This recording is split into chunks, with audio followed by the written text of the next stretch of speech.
In this video, we're going to introduce you to Acrylic 1, show you the contents of our starter kit, and then demonstrate 3 methods for using the material.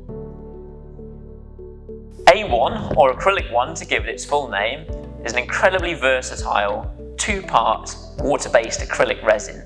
It can be used from anything from small craft projects and castings through to large art installations, right up to architectural works and building facades. It's got a 20 to 25 minute working time, and you can be demoulding parts in around about an hour.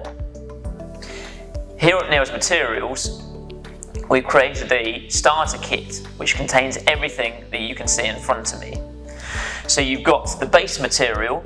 This is a 2-to-1 mix ratio, so 2 parts of the powder to 1 part of the liquid. Similar to plaster, you're going to mix it using a drill with a mixing paddle on it in a bucket. We'd say to add the liquid first, slowly add the powder so that you're not creating lumps as you go along. Keep mixing with that drill as you add the powder. For your castings, the base material will be a milky white colour, but you can add all kinds of things into this. So there's a range of pigments for you to put some colour into your castings. You can add in powders such as metal powders and various other fillers so that you can get the effect of your final product that you want to achieve. In the kit as well, you get triaxial fibre. The fibre matting can be used to reinforce the A1 in a very similar way to traditional fiberglass. This allows you to create hollow parts, very thin and strong, and you can also use it to create a support shell for your silicone moulds. We provide a thixotropic agent, so this thickens up the base material, allowing you to use it for brush-on applications such as with the fibre, and allows you to create much thicker build-ups than would be possible with purely the base material, which is quite thin. As well as all this, you get some sundries, so you get a couple of mixing cups, you get a couple of mixing sticks, 2 pairs of gloves, and a laminating brush as well. As a material, the A1 is incredibly strong.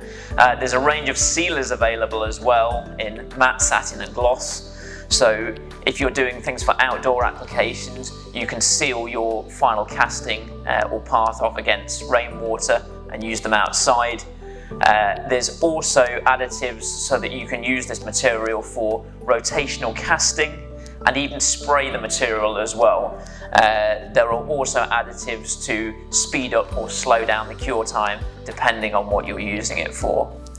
On a per kilo basis, Acrylic 1 is a much lower cost than a lot of traditional casting resins, allowing you to create really high quality parts but on a much lower budget. We think this is a really great product, and we love to see what projects you use it for and what you can come up with. We're going to show you how to use Acrylic 1 to make terrazzo and cast it out to make some coasters. First, we're going to mix up the base material. It's 2 parts powder to 1 part liquid. Start with your liquid and slowly add the powder, mixing with a mixing paddle on a drill. Be sure to mix for a full minute to avoid getting any lumps in your base material, and then clean your drill in a bucket of water. We're going to decant the base material into 3 cups evenly, and we're pigmenting with green, ochre and terracotta pigment. We're going to mix each of them individually, giving a good stir to make sure it's evenly distributed. After each one, we're just going to quickly clean the drill in some water to avoid dragging pigment into the other colours.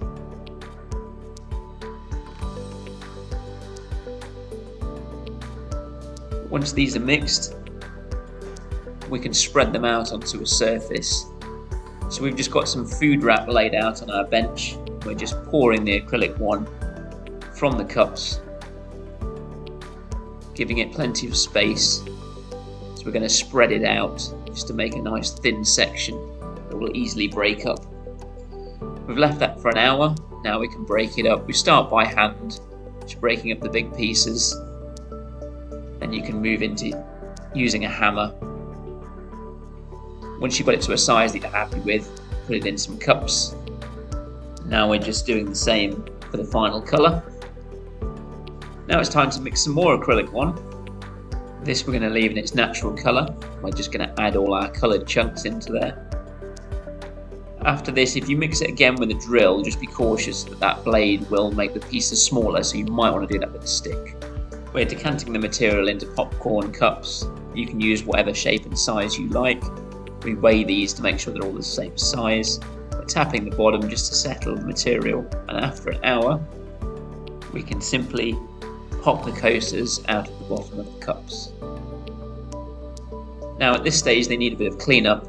They haven't quite got their vibrancy yet. So starting with a coarse grit sandpaper to remove any lumps and edges, and then eventually moving on to a fine grit wet and dry paper, and you get a lovely polished finish. The colours really gain intensity. And we're using here some Acrylic 1 matte sealer. There are matte, satin and gloss versions available. That just seals the surface. You may want to just use a sponge and remove any excess as each layer dries. And here's our finished coaster. Terrazzo is a really fast way to give an eye-catching finish to your objects, and you can apply this same technique to create placemats, bowls and trays. Next up, we're going to show you some simple mould making techniques with silicone rubber to allow you to create casts of objects in pigmented acrylic 1. So we're going to do moulds in 3 ways. This first one is going to be using foam board, and we're actually going to make a box. So I'm using my object that I'm going to cast. I'm just measuring out, marking the sides of the box. Allow a little bit of space. In terms of space around the object, we want enough that we're not going to have any really thin sections on our mould, but we don't want to make the box so big that we end up wasting our rubber. So with our pieces cut, we're just lining everything up, making sure it all fits.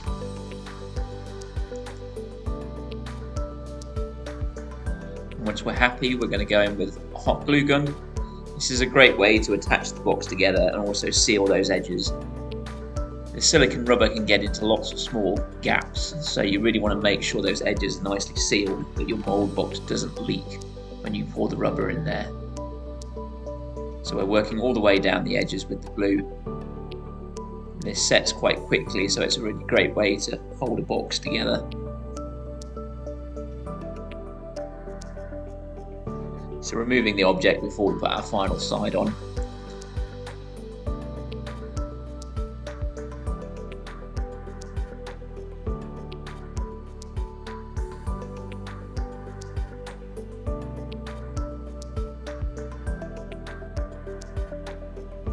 So we're putting the object back in, so we're ready to do our pour. This is a 2-part platinum pure silicone. We're using FS20 in this case. We've made sure that we've got enough space and even space around the object. We've vacuumed this in a vacuum chamber to remove as much air as possible. We're just gently pouring it to one side of the object, letting the mould box fill evenly. The curing time will depend on the rubber you've used. For our one, it's about 20 to 25 minutes. So now we can prise the mould from the mould box. So now we can open the mould up. The first thing is to cut a curved line. This will just help the mould locate back together when we close it back up. Next we're going to gently cut to the part inside, so being as neat as possible here and taking care not to damage the object. So now that we've taken that out, you can just have a look inside the mould, make sure there's no debris. We've made sure that the mould is located back together properly. We've gone around it with parcel tape just to hold it in the right position and make sure that the material isn't going to force it apart. This is our Acrylic 1, all mixed up and pigmented. Once again, pour into one side of the mould to avoid trapping air. After an hour, we can demould our cast. So we're starting by removing our tape from the outside. Now we can begin to open the mould. If yours is a fragile piece, take care not to damage the part as you remove it from the mould. If you have any visible mould lines, just carefully remove them with a scalpel. This next mould is going to be much thinner and flatter. So we're going to mark around the piece that we want to mould on a piece of foam board. And then we're going to use plasticine or clay just to build a very low wall just to hold our rubber in place. So working our way around the edge, making sure that the clay is pushed down firmly, using my thumb to just smooth the back of it into the board to make sure we're not going to get any leaks when we pour our rubber into there. The height of this wall is determined by the part that we're trying to cast, so we want enough height that our rubber is going to be able to cover the part, plus an extra bit of thickness so that our mould isn't really thin and fragile above the part that we're trying to cast. So just finishing off, making sure the whole edge is sealed. We've used our pen line just to give us a good estimation of where it needs to be. Now I'm just using a clay tool to work my way around the edge, just to make the edge of my mould neat. We don't want the rubber getting in underneath the clay wall, forming a ridge. It's just for neatness sake, this really. Now with our previous object, it was heavy enough that it would just sit on the base of our mould box. This object is so lightweight that the rubber will float it if we pour rubber all around it, so we need a way of securing it to the bottom of our mould. Here I'm just using double-sided tape. You could use spray glue, anything that's not going to interfere with the silicone. So just pressing down firmly to make sure it's all fully attached to the foam board behind. And now moving on to creating the mould. So we've pigmented our rubber for this one.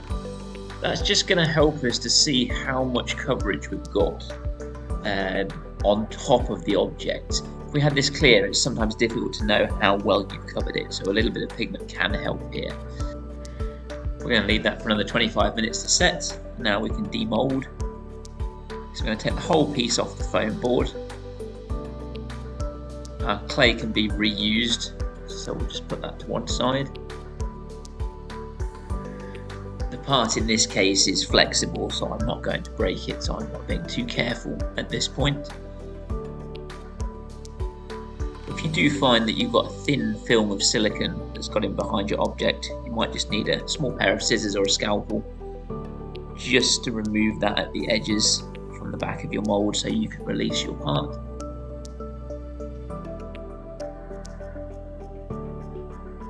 And there we have it. Once again, we have our acrylic one all mixed up, so now we're just adding some pigment and giving it another thorough mix to make sure that the pigment is evenly spread without any streaks.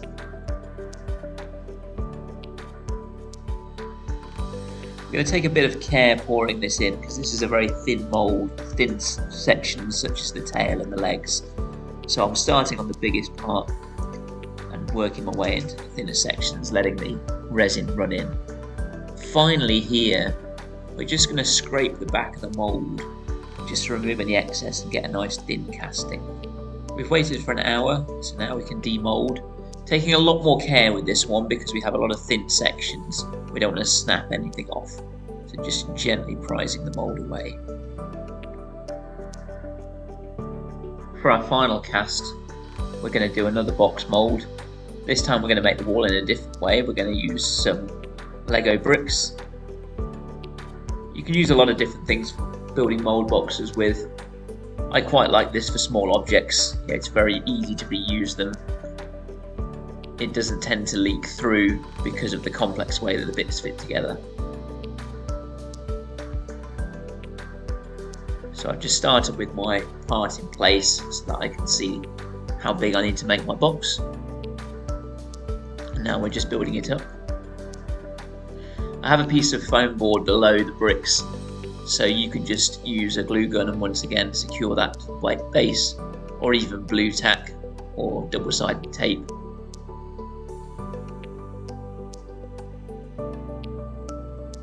So just building it up to the required height.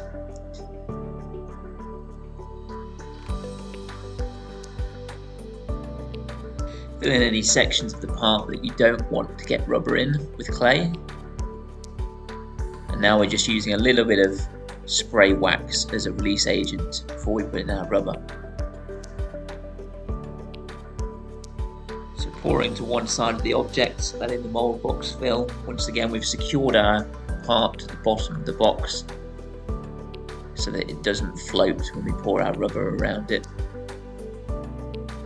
making sure it's well covered right up to the top. And after waiting 25 minutes, we can demould. So removing our bricks, a lot of the kind of extra rubber that you can see, we can just cut away with scissors, anything that's flowed between bricks or around the top.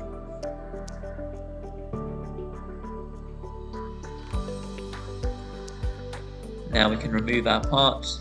This is a solid metal, actually a pencil sharpener, so we know we're not going to damage it. So I'm getting my fingers in around it and just prising it away, and then just popping it out of the mould. So once again, this is an open back mould. We're just gonna, what was the base of it is now going to be our area where we can pour. So pigmenting our acrylic 1.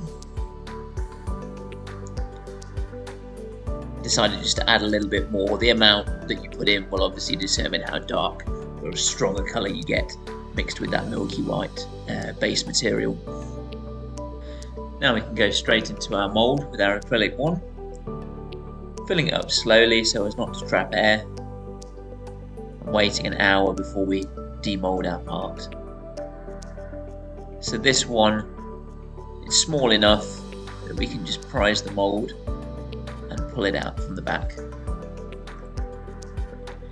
Here are our castings next to their original objects. You can see just how much fine detail the acrylic 1 will pick up from the silicone mould. We've just coloured these simply with pigments, but you can add in whatever additives you want to get the look that you want to go for. We can also seal these now to make them waterproof and weatherproof if we want to put them outside. Finally, we're going to show you how to use acrylic 1 and triaxial fibre to cast out a hollow, lightweight rock.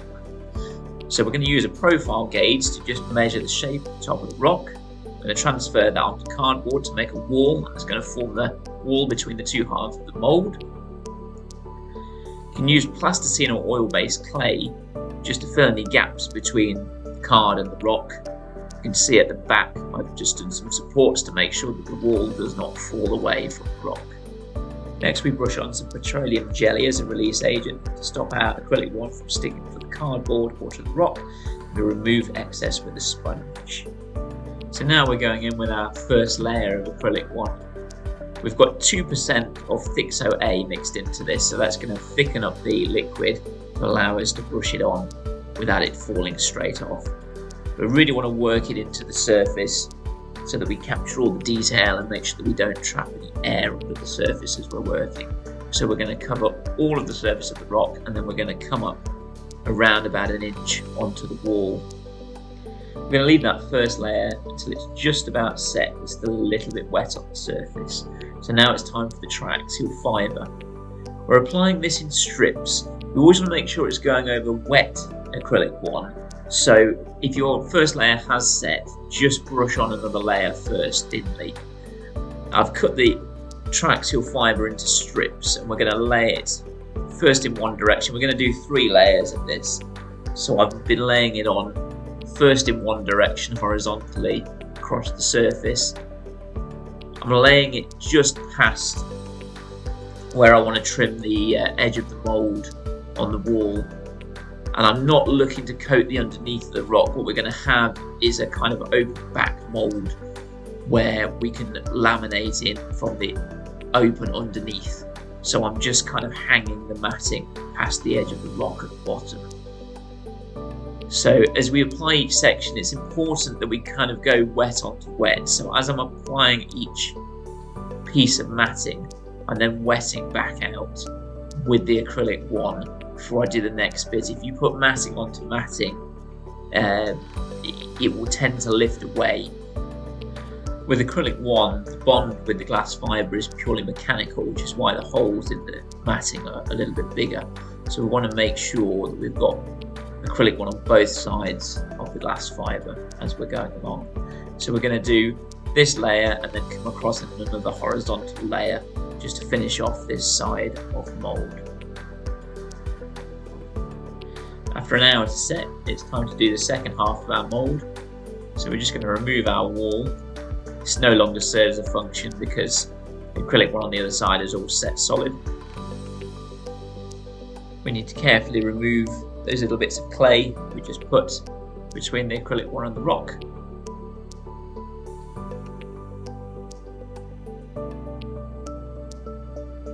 Back in the petroleum jelly, you could use a number of different release agents.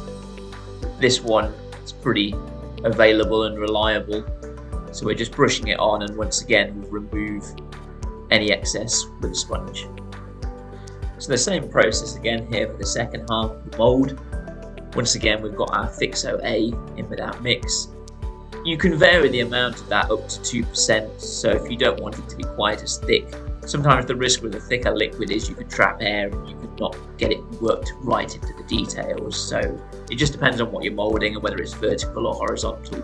There's also a Fixo B which has a stronger effect, so you can play around and just see what works for you.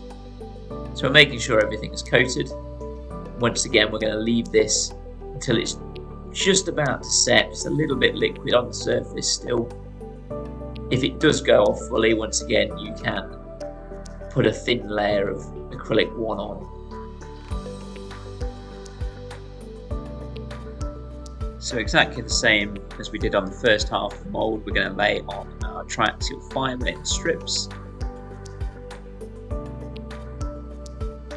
So once again wetting out each area where the matting will be in contact with other matting, and just working our way over the surface with a small overlap.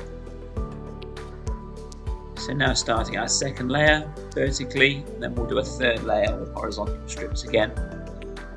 As with polyester moulds, you can trim the edge back for neatness just before the material sets. When it's just started to set, you can run through with a sharp knife and just give a nice neat edge to your mould.